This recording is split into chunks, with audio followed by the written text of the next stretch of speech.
Najnovejše letno poročilo Amnesty International pokriva leto 2010.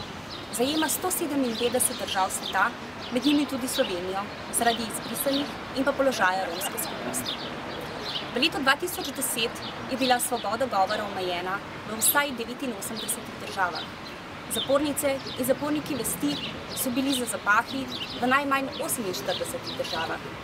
Zabeležili smo mučenje in druge oblike nečloveškega ravnanja v 98 državah, nepravične sodne postopke pa vsaj v 54 državah sveta. Objava letnega poročila letos sovpada z začetkom praznovanja 50-letnice Amnesty International.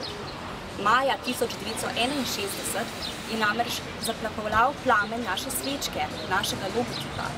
Ta svetloba že 50 let osvetljuje represijo in nepravičnost. V našem 50. letu pa je svet na pragu pomembnih sprememb. Na Bližnjem vzhodu in Severni Afriki se ljudje že nekaj mesecev pogumno upirajo represiji.